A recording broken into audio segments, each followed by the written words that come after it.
Luka yang tergantung di dinding. Sebuah cerpen karya Bambang Karyawan YS. Jemariku ikut menari, mengurai dan menguntai potongan-potongan bambu yang sedang kurangkai menjadi sebuah luka. Luka yang kurangkai untuk menata dan melanjutkan hari. Luka kubuat dari bilah rotan atau buluh yang kususun dan kuikat hingga membentuk sebuah benda yang mewakili sebuah harapan akan masa depanku. Luka seukuran 1 meter dengan garis pusat 20 cm. Di bagian ujung dalam luka terdapat lubang yang biasa disebut injap, berbentuk seperti leher kuda untuk membolehkan ikan masuk, di mana terdapat bilah rotan yang runcing dan tajam. Aku tinggal di antara rimbunan bambu dan gemericik sungai yang telah menjadi peneman hari-hariku bersama emak dan adikku. Gesekan irama rimbunan bambu selalu menimbulkan harmoni nada, penyejuk kegundahan menjalani dentingan waktu. Sambil menarikan jemari merangkai bambu, mataku selalu saja menatap sebuah luka tua yang selalu tergantung di dinding bambu rumah tuaku. Sebuah pesan emak selalu kami jaga tentang luka tua itu. Jangan kalian sentuh, apalagi kalian pindahkan luka itu. Kalau kalian sampai lakukan itu, sama saja kalian tidak sayang dengan emak. Aku selalu menanyakan alasan pesan itu harus kami patuhi. Emak biasanya mendiam sambil memandang luka tua itu. Pesan emak bagi kami sebagai sebuah wasiat yang selalu memagari perilaku kami agar tidak menyentuh dan memindahkan luka yang selalu tergantung itu. Sebuah cerita mengalir di bibir emak yang telah mulai hilang warna merahnya seiring tempahan waktu yang berat dilaluinya. Luka itu menjadi peninggalan terakhir abah kalian. Abah selalu bersemangat mencari ikan di sungai untuk makan kita sehari-hari. Abah meninggal terseret arus saat hujan lebat dan mayat abah ditemukan ketika sedang memeluk luka itu. Emak semakin ringkih dengan tetesan air mata yang membasahi pipi rapuhnya. Biasanya selesai menangis, emak akan duduk berlama-lama sambil memandangi luka itu ditemani sunyi. Aku dan adikku tidak berani dan tidak mau mengganggu emak yang sedang menikmati sepenggal kenangan bersama abah. Aku jadi mengerti mengapa emak begitu mencintai luka yang mulai kusam dimakan usia. Setiap tamu yang datang selalu merasa takjub dan menginginkan luka yang tergantung di dinding itu. Aku hanya bisa bilang, ini peninggalan dari almarhum abah. Kalau bapak mau, akan saya buatkan yang sama persis dengan luka itu. Namun selalu saja menimbulkan daya tarik tersendiri bagi mereka yang datang, dan mereka selalu mengatakan tidaklah sama luka yang kubuat walau telah semirip mungkin dengan yang tergantung di dinding itu. Luka yang itu seperti ada kekuatan yang selalu membuat kami ingin terus memandang dan memilikinya. Itulah pujian yang selalu kudengar, dan emak dengan ketegasannya menolak siapapun yang ingin memilikinya.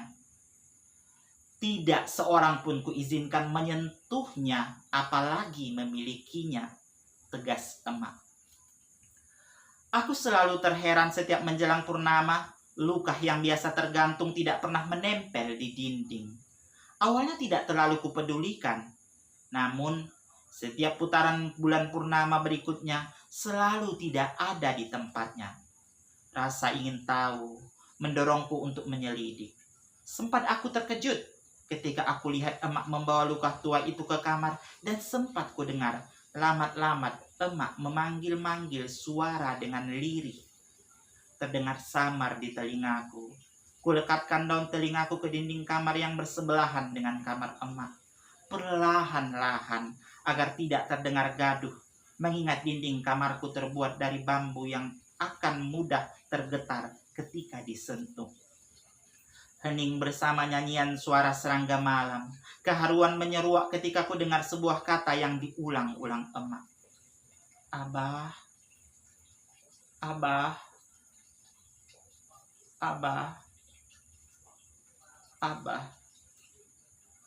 Aku hanya bisa membayangkan rindu yang begitu lirih keluar dari mulut emak. Bila emak telah menyebut nama itu berulang-ulang, aku pun merasakan kerinduan yang sama. Mengenang kembali masa-masa ketika Abah mengajariku membuat luka, memasang luka, dan merawat luka. Aku jadi ingat pesan Abah untuk menjadikan luka bukan semata sebagai benda mati. Kau akan merasakan mengapa ikan-ikan di sungai mau datang ke luka kita bila luka itu kau rawat, dengan selalu memberikan harapan agar ikan-ikan mau mendatangi luka ini. Beri sentuhan dengan rawatan cinta, nak. Aku selalu ingat pesan itu.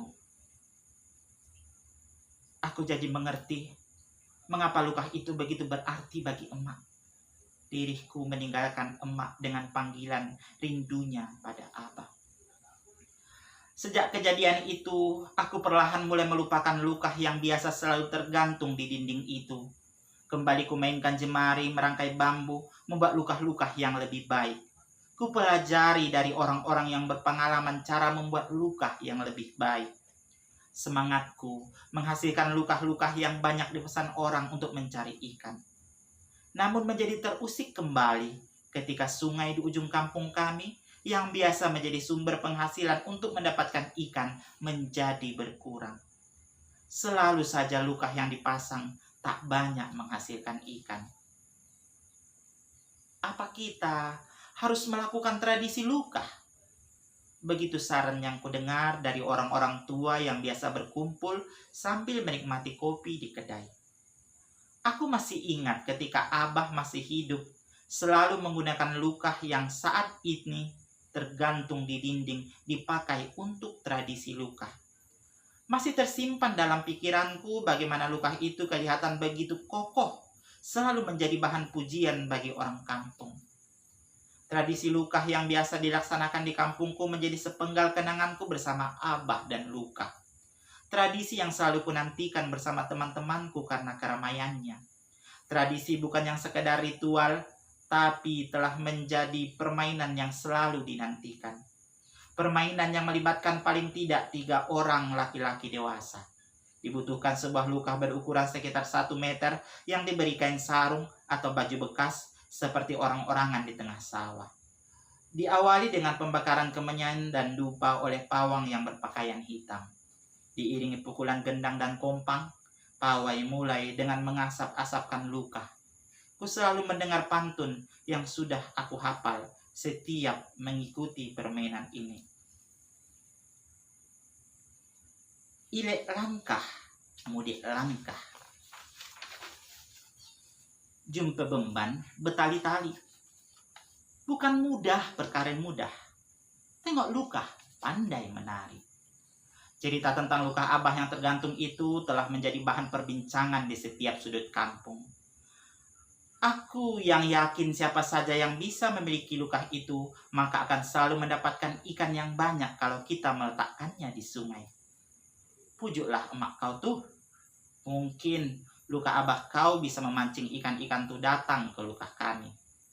Aku berada dalam tarik-menarik untuk mencoba menangkap ikan dengan luka itu atau melupakannya, mengingat pesan emak. Aku terpaku di pembaringan, menatap celah-celah cahaya rembulan yang masuk lewat dinding bambu rumahku. Antara melanggar perintah emak atau mematuhi keinginan orang kampung untuk mendatangkan ikan dengan menggunakan luka Abah. Galauku membawa diri ini berhadapan dengan luka yang tergantung di dinding itu. Senja menguning bersanding malam, aku memandang luka dalam keremangan. Aku telah memutuskan satu hal yang siap ku tanggung akibatnya. Keraguannya melingkupi pikiranku, coba ku tepis dengan membayangkan terhidangnya ikan-ikan di bawah tudung saji yang telah lama menghilang. Aku masih ingat keinginan adikku yang pernah bilang, "Kapan ya bang, kita bisa makan ikan lagi. Adik benar-benar ingin. Emak yang tidak mengeluarkan sepatah kata pun. Aku tahu emak ingin mengungkapkan keinginan yang sama dengan adikku. Aku sudah sangat paham bahasa air mata emak. Aku masih ingat ketika Abah selesai menangkap ikan, emak akan dengan bahagianya memasakkan ikan-ikan itu menjadi asam pedas, makanan kesukaan kami. Aku telusuri tepian sungai yang biasa kutapaki. Kuletakkan luka di bibir sungai dengan penuh harap.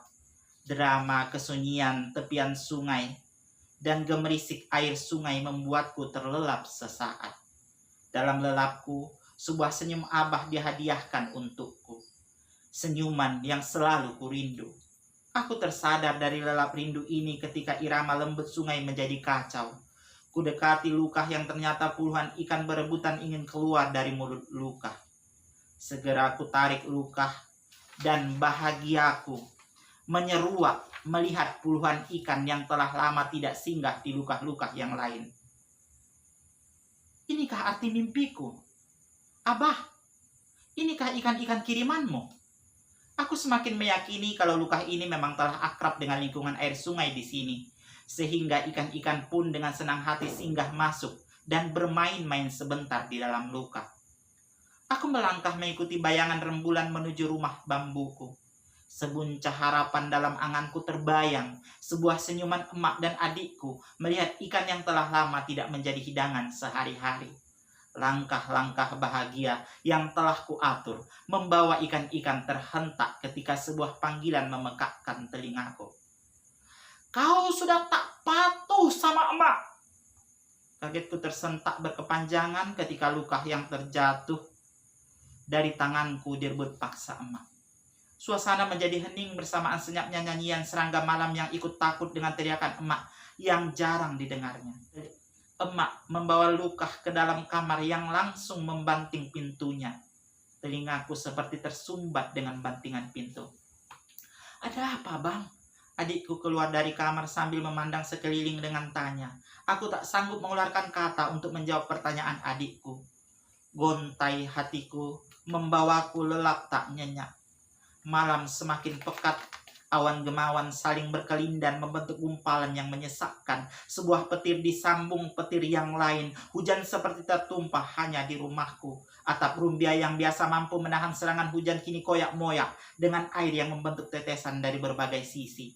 Lantai tanah rumah bambuku menjadi becek di mana-mana. Sebuah teriakan ku dengar dari kamar adikku. Emak! Ku hampiri adikku yang gemetaran di depan pintu kamar emak yang terbuka. Emak tidak ada di kamar, Bang. Aku bingung melihat ketidakbiasaan ini. Pikiranku langsung menelusuri labirin memori mengulang ucapan emak yang pernah disampaikannya. Abahmu meninggal sambil memeluk luka di sungai itu. Gemuruh hujan dan petir memekakkan telinga ditambah teriakan dan tangis adikku. Aku nekat mengikuti bisikan hatiku. Aku harus ke sana. Aku hanya mengikuti suara-suara hati yang memintaku untuk segera ke sana. Hujan dan petir tak kuhiraukan. Kubawa rasa bersalah dan dosa ini untuk menemui emak. Teriakan-teriakanku terbenam angin kencang, namun tetap saja ku teriakkan. Di ujung sungai, kulihat tubuh emak memeluk luka disirami hujan. Rasa bersalahku menguap dan kupeluk tubuh ringkihnya. Kugoyangkan tubuhnya dan kurasakan kaku dan beku. Emak, ampun, Mak.